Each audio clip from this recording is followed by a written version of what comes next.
हरदम बिजी रहती हो जब से चढ़ा न रात। फुर्सत में बोलो ना कब करोगी हमसे बात, कब करोगी हमसे बात, कब करोगी हमसे बात। हरदम बिजी रहती हो जब से चढ़ा न रात। फुर्सत में बोलो ना कब करोगी हमसे बात। मगन हो किस मस्ती में थोड़ा हम पे ध्यान भी दीजिए। बलम जी नौ दिन नौ रात में डिस्टर्ब न कीजिए। बलम जी नौ दिन नौ रात में डिस्टर्ब न कीजिए।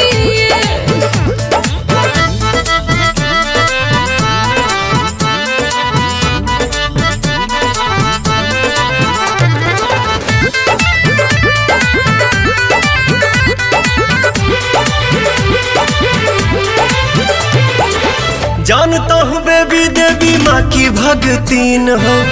9 दिन मैया में रहती मलीन हो। जानता हूँ बेबी देवी माँ की भगतीन हो।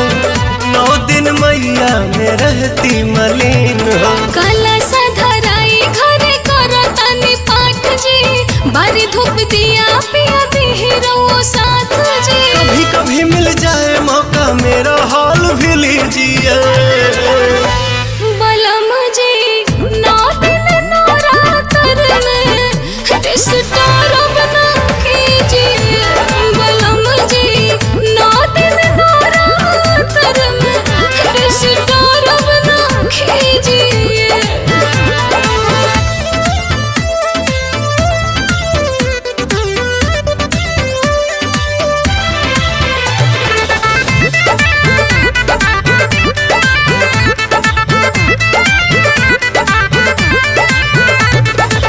पूजा पाठ का ना हमको आता नियम है।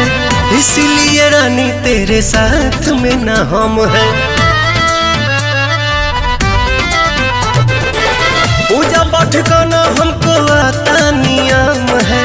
इसीलिए रानी तेरे साथ में ना हम है। काहे नादान पिया बनिले पवन जी। हवन करावा तारे अजय बच्चन जी। हमने कभी किए हैं तो मजबूरी मेरी समझिए।